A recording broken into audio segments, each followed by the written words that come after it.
It is the 29th of October, 1914. Two shadows, Yavuz Sultan Selim and Midili, slip past the breakwaters of Odessa like wolves through a sleeping village. For 30 minutes, they loose torpedoes and shells into the hush of the naval base. When the smoke drifts away, 3 Russian coast gunboats lie on the harbor floor, their crews entombed in steel. Half a continent away, statesmen in London and Paris feel the tremor of that distant blast, because this is not a mere raid. It is the moment the Ottoman Empire, the sick man of Europe, chooses to draw a scimitar against the largest war the world has ever seen. From this night forward, the Middle East, its deserts, its mountains, its rivers of antiquity, will become a killing ground. And when the guns finally fall silent, 4 years hence, the map of the world will have been redrawn in blood. But why did the sublime Porte leap into a conflict that was already devouring Europe? Was it pride? Panic? A gambler's belief that the Central Powers would win? Or was it something older, an imperial memory that refused to die? Tonight we descend into the forgotten theater of the First World War, a theater eclipsed by the trenches of the Western Front, yet every bit as decisive for the century that followed. We will march with Indian cavalry across the baking salt flats of Mesopotamia, freeze beside Armenian villagers in the Caucasus snow, and stand with a young Mustafa Kemal on the cliffs of Gallipoli as he whispers an order that will echo through Turkish history. I do not tell you to fight. I tell you to die. This is not a sideshow. This is the place where oil, jihad, genocide, and empire collided, and it begins, as all catastrophes do, with a single miscalculation. The Ottoman Empire in 1914 is a polity suspended between centuries. Its sultan still claims the spiritual leadership of the world's Muslims, yet its railways are financed by Deutsche Bank. Its ministers speak French at dinner, Arabic in the mosque, and Turkish in the war council. And its treasury, bankrupted by the Balkan Wars, can barely pay the janissaries of a modern army. Enter Enver Pasha, 28 years old, handsome, mustachioed, a graduate of staff colleges and a reader of European military journals. He believes destiny has chosen him to reverse 200 years of retreat. To Enver, neutrality is slow suffocation. Alliance with Germany is oxygen. On the 2nd of August, secret telegrams fly from Berlin promising gold, rifles, and 2 battleships, Goeben and Breslau, if only the Ottomans will bar the Dardanelles to British shipping. By the 11th of August, those very ships, reflagged with crescents, steam past the forts of the Bosporus, cheered by crowds who believe German guns have just delivered them victory without a shot. But alliances, like marriages, carry obligations. On the 27th of September, the straits are mined. Russian wheat rots on the docks of Odessa. London smells the stench of lost commerce. 2 weeks later, the capitulations, those antique commercial treaties that gave Europeans legal immunity inside the empire, are abolished overnight. France and Britain shriek. The Porte shrugs. The die, unspoken, is already cast. Yet war still needs a spark. That spark is manufactured, deliberately, on the 29th of October. Enver, without full cabinet approval, orders the Black Sea raid we opened with. St. Petersburg cannot ignore the torpedoing of its largest southern port. On the 1st of November, Russia declares war. Britain and France follow within 72 hours. And on the 14th, the Sheikh ul-Islam, from the minaret of the Mehmediya Mosque, proclaims jihad. Not metaphor, not rhetoric. A binding holy war binding upon every Muslim from Morocco to Mindanao. The world's first truly global conflict now has a spiritual dimension. December 1914. Enver Pasha leads an army of 90,000 toward Sarikamish, a rail junction in the Russian Empire.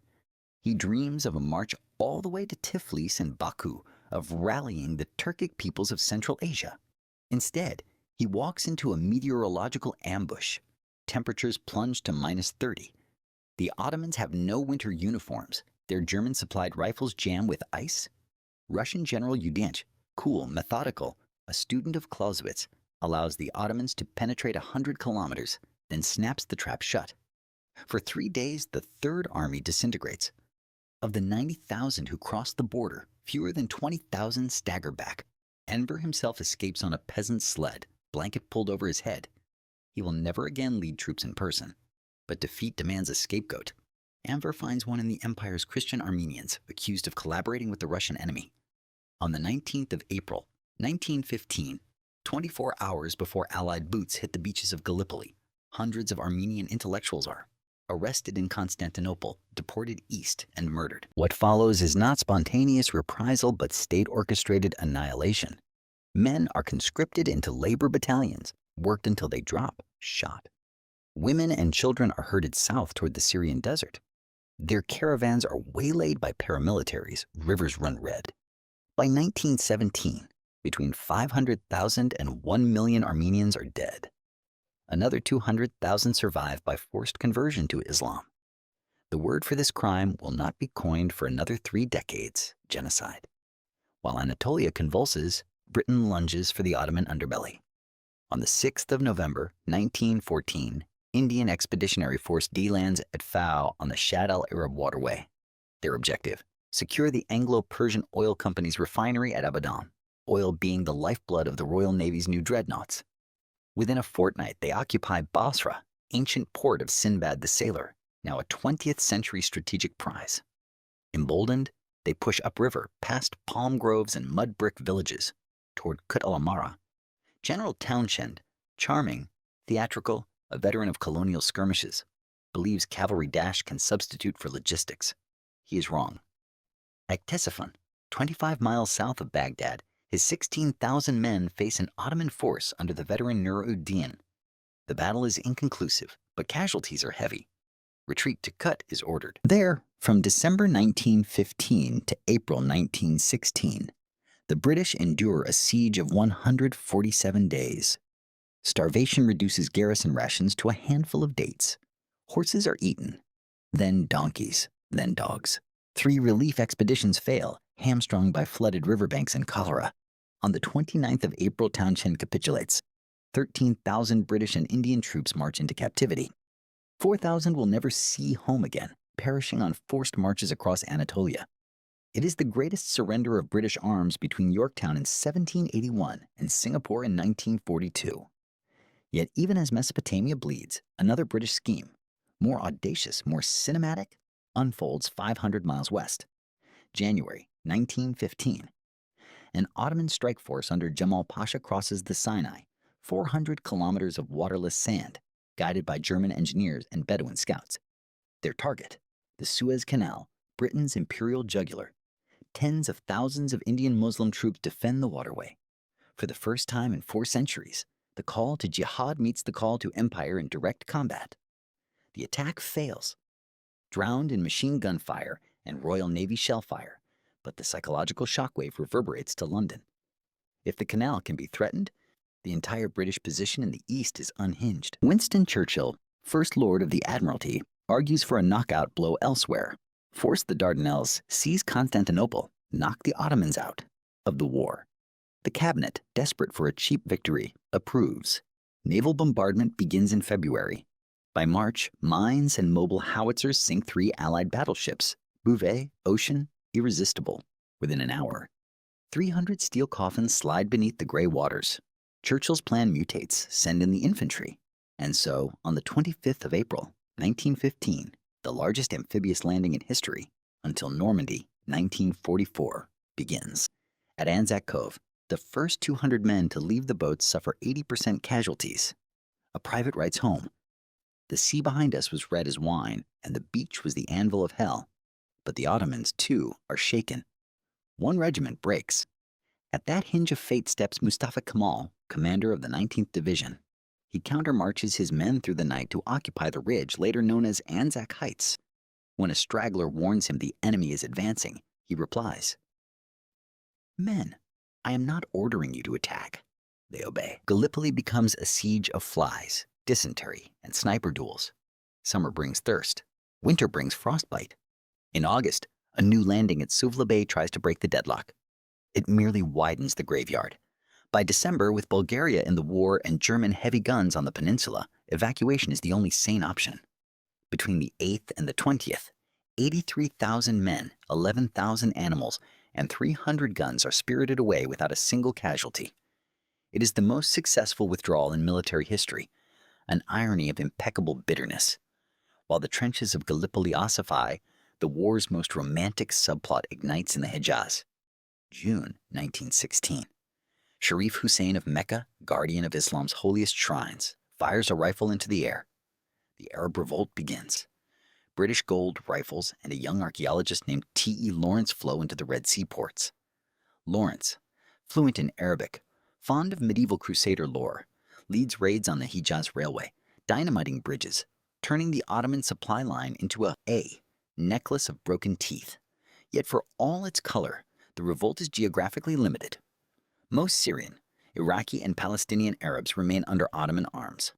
The uprising's true value is diplomatic.